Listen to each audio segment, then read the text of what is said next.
Well, welcome everyone. Thanks for joining me today, Ali Uren, and more importantly, special guest Emma Benison. Thank you, Emma, for joining us today. Thanks for having me. Yeah, so what I thought we might do, we've got, around about half an hour together, is just Mm. before we set up while we're here today, let's talk a bit about you, your work, why you do what you do. Can you give us a bit of an overview about the woman behind the name? Sure.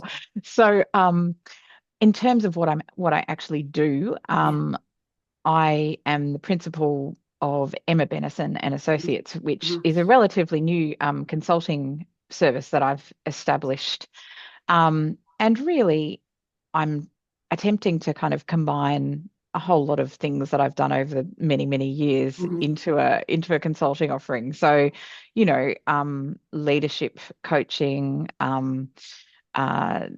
helping people to develop their skills, strategic planning, all the Mhm. things, all the normal bread and butter things that you'd Yep. expect of a consultancy, Mhm. but with a particular focus on access and inclusion Yes. and change management in the context of access and inclusion too, Very because I think interesting. there are some really important pieces there. And Mhm. then, in addition to that, I am the Chief Advisor, Equity and Lived Experience at Life Without Barriers, which Yes. is one of Australia's largest human service providers. Um, and in that role, I'm very much looking at both diversity, equity, and inclusion initiatives in the organisation and things like increasing disability employment and things like that. But also more broadly across the whole organisation, we're doing a lot of work around how do we create a strategy that embeds the perspectives of lived experience, both with the people we support and the people we employ, into everything that we do. Yeah. So, as you can imagine, when you've got, 8,000 employees and, Yeah. something like 23,000 clients, Yes. that is no small endeavor. No. Um, No. but we're giving it a crack. We're at the Yeah. very Right. beginning, but we're definitely moving along the journey. Yeah. And then Excellent. I do lots of other things, but one other thing I will mention is that Mm. late last year I co-founded, along with some friends and colleagues, an organization called United Blind Leaders. And the reason that we did that is because we want to see greater blind leadership in our blindness service providers. Yes. It came about because one of our service providers was advertising for a CEO and elected to do that internally rather than going to an external recruitment process. And so we um, mounted a campaign and got them to change course. Wow. And now we are, incorporating as an entity, and we have aspirations to be a global movement.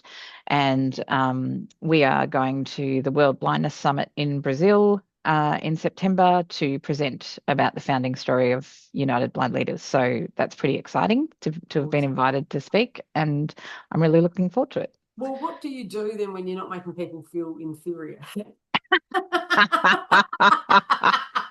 Right, we're going to cut it right there. Enough of that. All right, who's this woman? No, it's awesome, and I hope you get time to sleep and see your husband and your children. Oh, yeah, no, look, it is limited. Yeah. Probably keeps the relationship good too, huh? Yeah, But I that's think right. I think there's everything that you do. It's big, but it's connected too, right? And it's Yeah, yeah, connected to which we'll talk about. The reason why you do that, and I'm sure that's going to be yeah. in this conversation as well today. So Mm, thank you for sharing and just giving us a little taste of what you're working on at the moment. mm, And yeah, and like I said, I'm really looking forward to tapping into your intel. I mm, want us to be upfront about why we're having this mm, conversation. mhm, And I think when things don't go to plan, there is always an opportunity to do different and to learn from it, right? So, when they say, "Oh, you learn from your mistakes," well, you don't really, not unless there's an opportunity, the people, the processes, the mentorship, the space to learn from it. mm, So I want to let the community know. A couple of weeks ago, we invited Emma onto our the irony of it wasn't inclusive. Yeah, we can laugh about it, but It I was certainly funny. wasn't. I wasn't laughing I, about wa- it, Emma. I I wasn't wasn't laughing laughing. about it No, either no, at the I time. know, but I felt absolutely, like I said, I don't Mm. mess up often, but yeah, that wasn't my most proudest moment. And we invited you onto a platform that wasn't accessible and wasn't inclusive, and you couldn't access it, right? So Mm. we lost that opportunity, and that was an absolute opportunity to actually learn from this and to do different and to not just share the lessons together, but to put it out to the community. Yeah. To actually take this out there. If people are serious about accessibility and inclusivity in how they communicate, how they engage people, how they, we said, involve people in events, whatever, this is far reaching that we need to have these conversations as well too. So Absolutely. I want to Absolutely. thank you for your grace and your understanding. And I've certainly, while, it's not my platform, I'm responsible for how people can engage in the experience they have. So I'm owning that. And I want everyone out there that's listening to this that shares it as a genuine, real, respectful conversation around what we can do different and where we need to start with that. So that's just Yeah. to give context, Emma. I might Thank just you. make a comment if that's okay. Sure, please. No, absolutely. Just This is yours. This is yours. just to say that I actually think that what you just did is actually very courageous, and Thank you. I think it's an act of true allyship, which is one of the things that I wanted to talk about Yes, please. today, Thank and you. we can get to that later. But Yeah. but I do want to make the point that a lot of people in your situation would have been mortified, Mm-hmm. but their response would have been, "Oh God, I don't want to engage with Emma because I'm so embarrassed that that happened." Mm-hmm.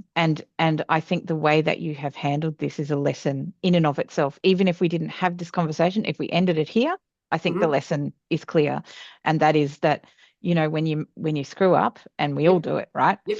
Um, the best thing is to own it, and then to try to actually work with the impacted person or people to go, okay, Yes. well, how can we do better? And that's exactly what we're doing here. And I think it's just a Correct. fantastic example. I mean, I wish it hadn't happened, but I Sure. think So it's do a I. fantastic example Yeah.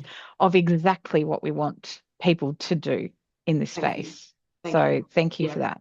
And like I said, I think this can be, and I want this to go far and wide because I want it to be seen as an opportunity of how we can do that. And you can't Mm, do it unless you've got someone to want to join you. So I mm, thank you for that.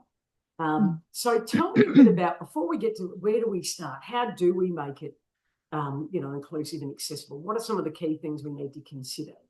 Tell me what it's like. What are you seeing out there, right? What's it like from, certainly from lived experience too, right? What are we Mm, seeing? What are some of the roadblocks? And then we can talk about, then how do we start to address it? As I said, you guide me in how you want to have this conversation. mm, I'm open to how you want to run this.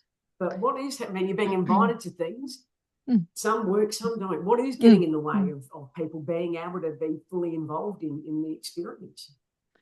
I think there's so many places I could go with that question, Yeah. but I think No, okay. No, you I, tell I me. think one of the key roadblocks I see, um, well, actually, no, there are probably two. The first one would be that I think people are fearful of Mm, getting it wrong, which I get, because if you've never met a person with disability before, or a person from a marginalized group, because of course we're not just talking about disability here, there's lots of other intersectionalities. correct. Um, but if you've never met someone from that cohort before, it can be scary because you worry that perhaps you might get it wrong. I mean, I've done a whole TED talk on this issue. I think it's a huge issue. I think it's the biggest barrier to full inclusion, actually, is that people are frightened of getting it wrong. Um, they're frightened of doing or saying the wrong thing.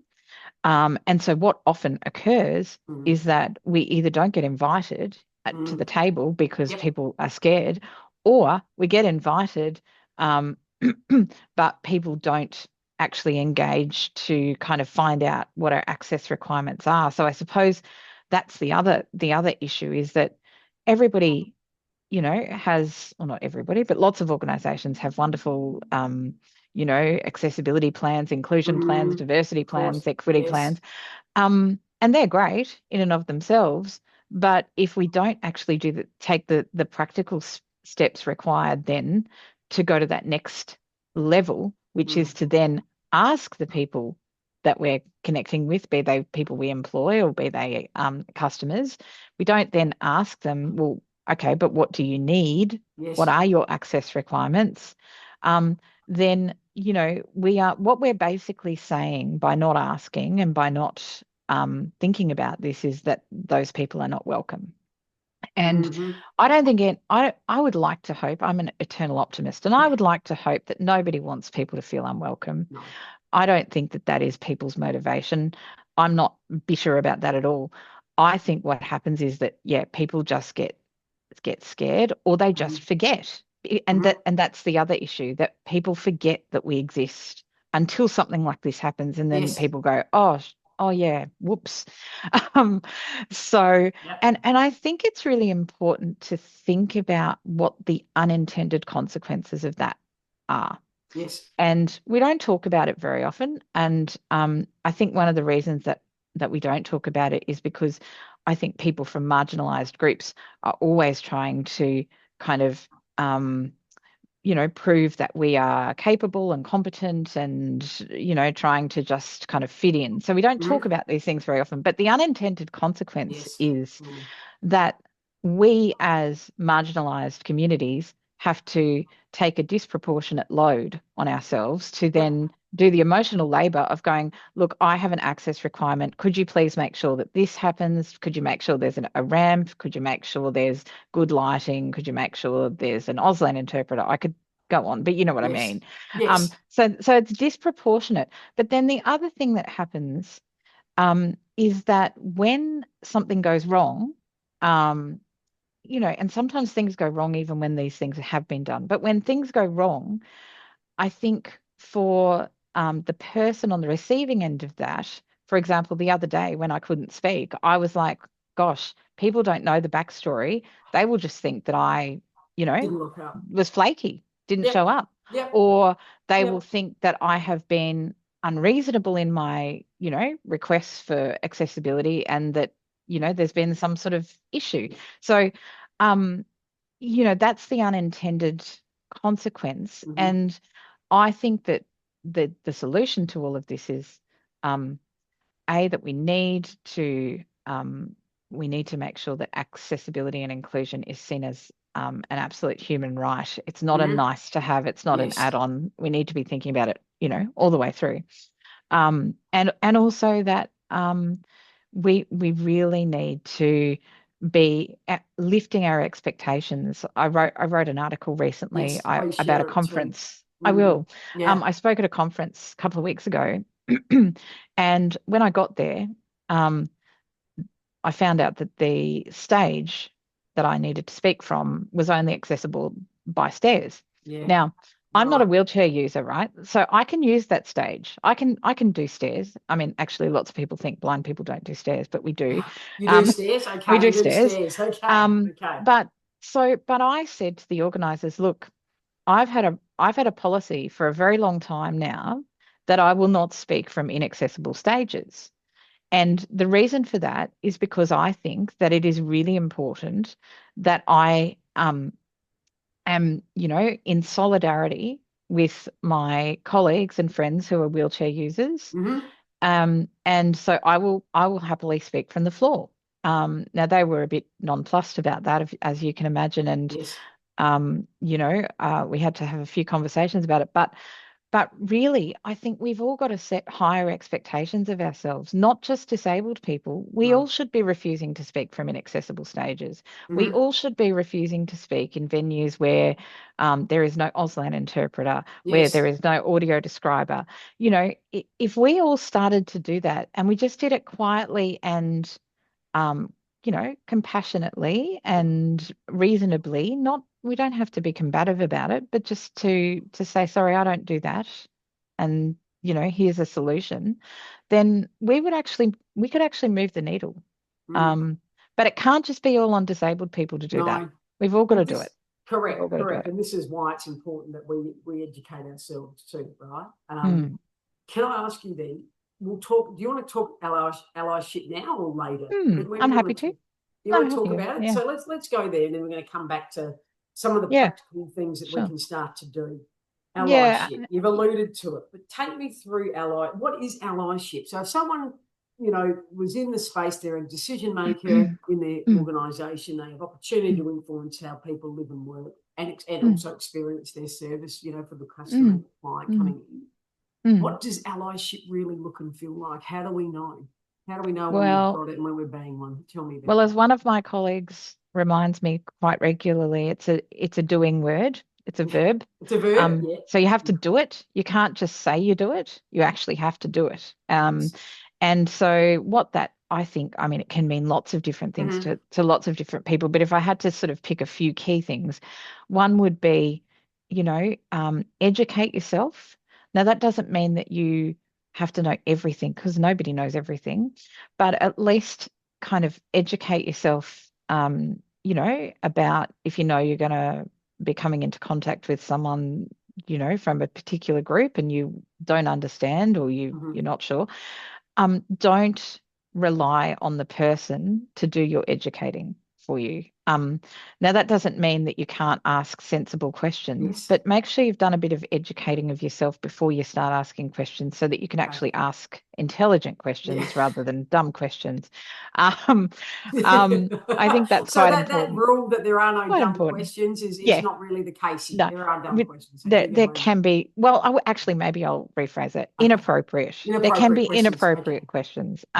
But I think, if you can demonstrate that you've done a bit of homework, but you're still not sure, people will be very, 9 times out of 10 very willing to answer any questions you have. So, And kind of say yeah. too, Emma, maybe too, as us, when we're coming in and like you said, doing our homework, would it be helpful for us to then also say, hey, I've done some research. I don't know everything, but Yeah. and Yeah. state your motive and State. intent. Absolutely. What do you think? Can that be Yeah. helpful?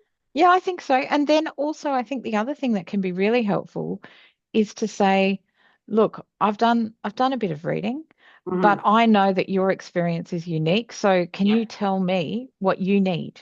Like Yeah. it's all about asking curious questions Yeah. and Respectfully and then curious. being open and willing to listen to the answers and then actually take the responsibility to do something about them. Yep. Um, so I think the other way that you can be a really good ally is that if you see inaccessible practice or practice that's not inclusive, Mm. then you should call it out. And Yeah. that actually takes courage. And we keep coming back to courage, but I think it Yep. does take courage if you're seeing something that's not appropriate. Yeah. Um, perhaps it's being Perhaps it's being done by someone you know well. It might be a colleague or a friend, and you have to call it out. That can be scary. Yes.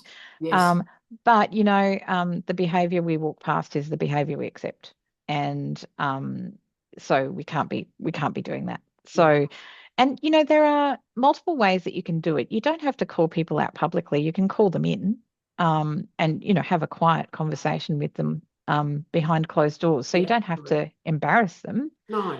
um, but the other thing I would say is try to be careful and wherever possible, check in with the person you're being an ally for to make sure that that is actually the intervention they want, because they might not want you to intervene. Correct. Um, Correct. so Yes. so yeah, the Yeah. more you can, I mean, sometimes it's not possible. Things are happening quickly in the moment. You Yes. you just have to step in. Yes. But wherever you can, you should always check with the person Yep. that you're being an Yep. ally to. Yeah. Yeah, Correct. Correct. yeah, Yeah. yeah. No, very good point. And I Thank think I you. think the other thing you can do to be a good ally is um, I remember one of my first jobs. I had a manager who um, was a really excellent ally, and I didn't know anything about allyship at that time. But when I look Mm, back, that's what he was doing, and he would do things like say, "Now, Emma, I've organised for." That handout to be sent to you in an accessible format before I would even have a chance to open my mouth. He would anticipate what I would need. mm-hmm. Or he'd say to me, "Oh, Emma, I'm gonna come and pick you up tomorrow because I know we've got to go to that training course, and I thought that might be helpful. Would that be okay?" Just they're really small things, Yeah. but they really signaled to me that at least one person in that Yep. organization didn't expect me to do all the thinking. And I can tell you, I stayed a Mm. lot longer in that Yep. organization than I otherwise would have because he just, uh, yeah, went above and beyond.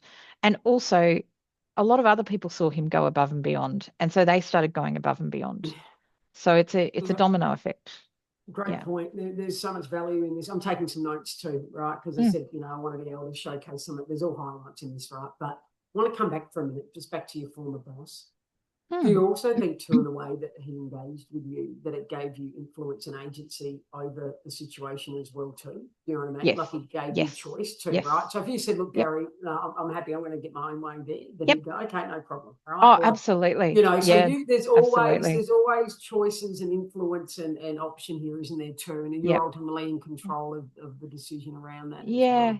well. I think too though, when I look back on it, and this was, my first or second job, but I just remember I viscerally remember how that felt when he would make those statements.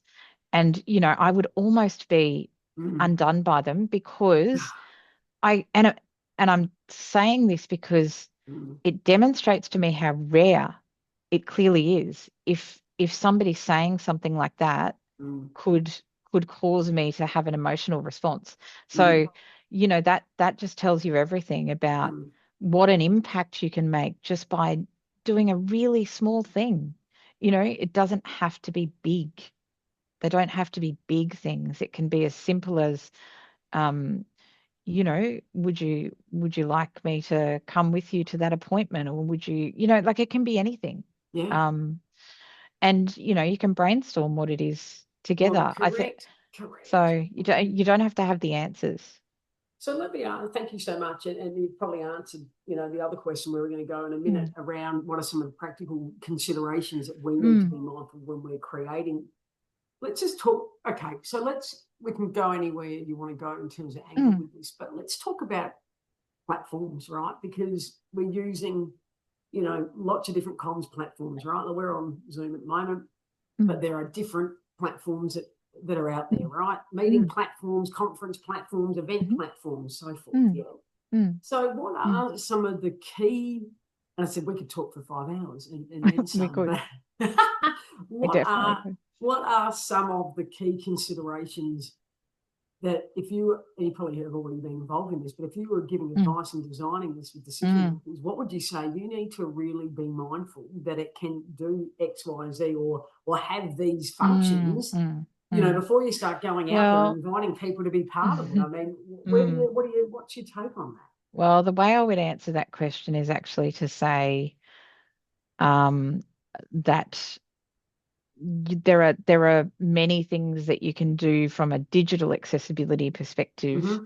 to make sure that these things are accessible. But and I mean, I won't kind of go through them in detail because there's many. Yeah, But what I would say mostly is actually make sure that you have people from a range of diverse yeah, backgrounds in your event organizing process, yes, because that is the yes, best way to make sure that this kind of thing doesn't get missed. yep, And that's why disability employment is so important. yes, It's why we really need to get the stats up when it comes to all marginalized communities and mm-hmm. make sure that we have diverse workplaces because we Yep, make better decisions. I mean, it's yes, it's absolutely a proven fact that that's the correct. case. So Mm. there are many organizations that offer, digital accessibility help and tips and whatever. But I can say that, you probably usually best off going with a popular platform like something like a Zoom or Teams. You can be pretty confident because they're popular. It's sometimes, not always, but sometimes when you get into these kind of more bespoke Yes, platforms yes, that are often, cheap or cheaper, not always, mm-hmm. Mm-hmm. but they're often designed not with accessibility in mind from the ground up, and because no one's thought about it. So, um, when you are procuring these sorts of services, it's really important to make Mm. sure that on your procurement checklist you include accessibility. And the other thing I would say is Yeah. don't just accept if they say, "Oh yeah, yeah, it's accessible." We've got that sorted. Yeah, don't Leave it accept with us. No, don't don't. What do you accept do? that. Well, how do you do your due diligence? Well, there are organizations that will do accessibility audits for Yep. you. But the other question you can ask is, has your platform been tested by people with lived experience? And Mm. that will at least tell you whether they actually really have thought about it or if they've just ticked the box. Yeah, Um, okay. Great so question. I think those are kind of key things, but I really do come back to the most important point, which is, if you get the right people around the table Yeah. to organize events, then you avoid this problem Yep. in the main. Yeah, Yep. you're never going to get it. Like, don't let perfection be the enemy of good. You're never Yeah. going to get it perfect, and that's Yes. okay. Um, Yes. it's okay. But what you do need to demonstrate is that you've made a good, solid attempt. Mm-hmm. And then as you've just done, when mistakes happen, just Yep. own them and move on. Yeah. But yeah, I think those are probably Great. the main Thank you. tips. Thank you. Thank you, Emma. That's awesome. Um, Tell me a bit about, and you might say, hey, I don't know, I'm not going to leave you here. I'm going to ask you the question. Let's see where it goes. All right. How do you identify unintentional exclusion in business and teams? It's an Um, interesting question, isn't it? well, The way it's worded. my answer is probably not dissimilar to my answer to the last question. It's very hard to identify unintentional exclusion when you don't know who you're excluding, Yep. or when you've got no one at the table who can be a barometer for that. Yeah. Great point. So once again, I would say employ us. Make sure that there's diversity in your teams, but also the reality is there probably is, and in many cases, you won't Yes. necessarily even be aware of it. So Point. I always encourage teams to have the conversations about diversity and inclusion as a matter of course, like on a regular basis, because a lot of people, understandably, don't necessarily want to share information about their diversity Mm-hmm. status, Mm-hmm. because they feel it can be career limiting, or that it can impact on their reputation. So, Yes. some of us don't have a choice. I am pretty Yeah. obviously blind, and no one's going to argue about that. But it's Yeah. not always the case that it's obvious. And so I Yes. think I think we have to work from the premise these days that, we probably do have people in our teams who are from diverse backgrounds. And so having diversity and inclusion always on your meeting agendas when you have your team meetings is a really good way. Um, in my team at Life Without Barriers, we do something called a diversity and inclusion moment. We have it on every team meeting agenda, and we celebrate a positive story of diversity and inclusion, and that just helps to kind of keep it top of people's Yes. minds. Yeah. Um, but I think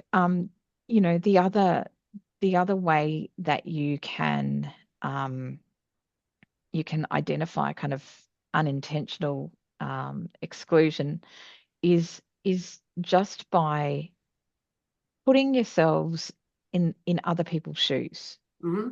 um, and kind of you know thinking through who's not at the table and why are they not at the table. Yeah. Right. I often ask this question, like, it's great, we've got a whole lot of people in the room, we're having a wonderful conversation, but who's not here, and what is it that we've perhaps unintentionally done? What structural Yes. barriers have we Yes. unintentionally created that have prevented those people from being here? So They're big it questions, might aren't be, they? it Yeah. might be Give that me an example. Give me an well, example. it might be that uh, we've created a really wonderful conference that we've got people coming to, or even a focus group or something, But it might be in a building that's really, really difficult to get into for people who Yeah. use wheelchairs, Yes. or it might be that it's a very it might be a very noisy, large conference that might be actually really unfriendly to people who are, neurodiverse, for Hmm. example, or people with anxiety disorders. Or we might have set what we think is quite a reasonable fee, and yet, and that might be reasonable for professionals in the sector, for example, Yes. but the customer that we might most need to hear the voice of, or the client, can't afford it, and Mm. therefore is not in the room, and therefore you've missed, the opportunity to hear from Yeah. the very people that you probably most need to hear from because they're the experts. So, there are lots of other examples I could give Yeah, you, but no, that, no, but that's great for people right away to start to go, yeah, I can yeah, see that, yeah. I can identify with that, that is something Yeah. that is But even absolutely even needed. from an employee perspective, you know, um, if you've set something up and it's you've opened it up to all employees, but employees don't feel psychologically safe in your Yes, organization, or they feel that your processes are not inclusive, then they probably won't put themselves in the position of being at your table because it's too hard, and yeah, they're not going to be such, heard. They're not yeah, going to be listened to. So, yeah, yeah. yeah. It's the right. It's the. I mean, there's so, like I said, there's a lot in this, right? And we can't cover everything certainly in one Mm, conversation, but there's so mm, many gems for people to reflect on too, and say, mm, yeah, are we even creating the environments, the conditions, the mm, relationships mm, for people to even want mm, to be in the room too, mm. right? Yeah, Like, but I also wouldn't want people to feel overwhelmed by what I've just said either, no, because no, and I know I've given a lot of examples there, and everybody can probably identify with them. So I yeah, don't want I think one of the first things we have to get past in this space is people need to stop feeling so ashamed of the things that they might have not done in the past. Like we yes, have to let go of that if we're going to yes, move forward. And I think that as long as people are thinking about this, as a first step, if yep, you're thinking about it, yep, then you're a step further down the path than well, you were yesterday when you weren't 100, thinking about it. yep, Um, and I think, there is no organization that I can think of who wouldn't have the opportunity to connect with their employees and their customers and their clients and ask questions about this. Ask those people to tell them how well they think they're doing. And mm, I think we were going to talk, I think, about measuring. I yes. think that's the first step. Like Well, that was my ask, question. Yeah, that was my yeah, question. How do you measure it? Like, how do you yeah. measure? Let's go there. Can we? How do you measure inclusion so it's Well, I not just a think tick box performative I think it's exercise? really important to get an independent assessment if you can. Yes. And there are lots of organizations who do access audits and things like that. It's great if you can get an independent assessment of how you're going. And that one of the things I think is interesting is that often people get these audits done, and there are things that maybe they need to do better at or whatever. And then they find that once they do those things, they generally are beneficial to everyone. And they generally mean that the Mm, product or the service is better for everyone. And so that's another incentive. Like we haven't really talked about the economic incentive or the commercial incentive to do this, but there's a huge commercial incentive to get this right. And it's what people don't realize is that mm, any access and inclusion that you implement is going to benefit lots of other people. So, for example, if you provide information in audio format for people who are blind or vision impaired, that will also help people with literacy issues. Or if you provide an accessible entrance to your office, that also helps people with prams. So, you know, yep. um, It's more than it's what just one, it's isn't it? more than just, Yeah. and it actually is an economic imperative. We Yes. live in an aging population apart from anything else. Mm, So it's yeah. not an optional extra anymore. It never should have been, but I think No. it has been, but it's not anymore. We are getting to the point where that window is closing, where really it's going to become absolutely imperative Mhm. that we attend to this. Can I ask you, in terms of as we move sort of towards, you and I have been talking for nearly 45 minutes. Time flies when you're having fun, huh? What I'd like to do, if you're happy, is sort of Mm, bring it, sort of wrap it up into our final sort of points. mm, And you know, I'm hoping this won't be the last time our paths will cross, but mm, I really appreciate your time and your insight and your intel, you know, mm, around where we start. And as you said, mm, we just have to just start. Yeah, mm. let's wise Absolutely. ourselves up. And Yep. really, it's a matter of, we're never going to change it if we don't start it too, No, right? Like, that's and right. that's why I'm Yeah. having, you know, wanted to have this conversation with you. And I Mm, know that mm, everyone's going to get a ton of value from mm, this, and I certainly am. And I think, you know, the last question here, and I know that really you've answered it, but I want to know if there's anything you want to add to it. What would you give to someone who, you know, advice to a leader, a decision maker who wants to start but doesn't want to get it wrong? Now, I know we've yeah. spoken about No, this, it's but a what would be good, a final, you know, it's a good way? And then we'll question. make sure they're going to let people know how to find you. You're going to send me links. You're going to Mm. send me articles. We're going to get resources. We're going to do it all. So Do tell it all. me, we're going to do it Um, all, Emma. We're doing it all. Tell me it, I, what is the advice, right? Because it takes, as I said, it does take courage when it doesn't go quite right. You've got to, you know, mm, you've then got mm. to have that you know, that mindset that you keep showing up and Yeah, educating yeah, yourself too, right? So yeah, take it away. absolutely. Tell us final question before we do some final points. I think the piece of advice I would give to people is to just start with, you know, doing something.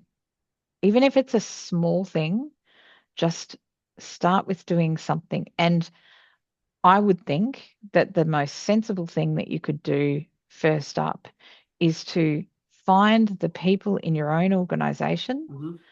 that um, already identify, as being from a marginalized community and actually talk to them and ask them questions about, what's working well from your Mm-hmm. perspective in the organization and what could we be doing differently, and that will give you a really great starting point to then, create strategy and actually, get some things done.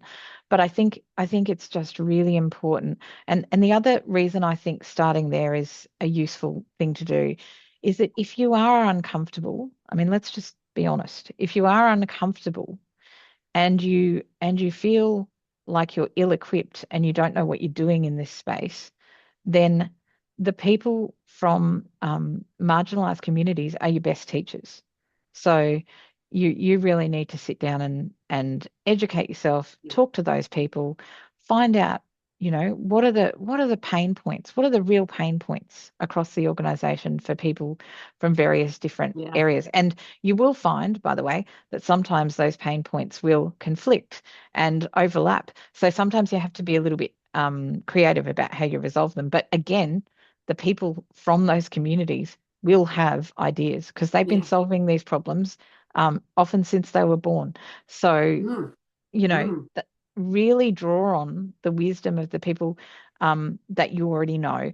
And the other thing I would say, if you're going to consult with customers or clients, make sure that you pay them for their time. Yes. Don't expect them to do this for free. It's and also close the feedback loop. If you're going to consult with people, particularly externally, but internally as well, always close the feedback loop because I cannot tell you how often I get asked to consult on things and then you know, nothing changes. Yes. So make sure you Yeah. commit to you may not be able to do everything that people are Yeah. suggesting, but Yeah. at least try and tick off a few things so that people know that they've been heard. 100%. Yeah. 100%. Awesome. Thank you so much. Now, Emma, is there any final words? The wisdom is flowing thick and fast. Is there any final words of wisdom before we part ways today? Just don't let fear stop you from taking the first step Mm. because that would be a shame. Yeah. And don't feel like you have to have all the answers. you don't. But you do have to be curious. Come to it with a curious and open mind, I Yeah. think. Yeah. Yeah. Thank you so much. Now, for people that obviously want to learn more about you and follow your work and what you're up to, what's the best way to learn about you? And if they want to get in touch, how do they do that? The best way is to go to my website, which is www.emmabennison.com. Very Okay. easy. Well, what I'll do, you send me, well, it is very easy, but if I can have you send, resources and links to Yep, things when I sure. put the video up, I'll make sure that obviously you're in the loop, of course, Mm, and that mm, people have access to all the details as well and mm. other additional reading, Yeah, no, that'd articles be great. and video that you've created as well. Mm, mm. I'm grateful for our opportunity to come together and share headspace and make good on something that didn't go as we wanted, and that Mm. is a superpower and the beauty of this and going forward with grace and an open mind. So I'm very, Yep. very grateful that our paths have crossed, and Yes, as I'm me sure too. the community will be as well. Mm. So thank you so much for your time, Emma, No and problem. I look forward to getting this out in the world, and I'll certainly let you know when it's happening. Excellent. Thanks for having me, Ali. Bye, everyone. Bye.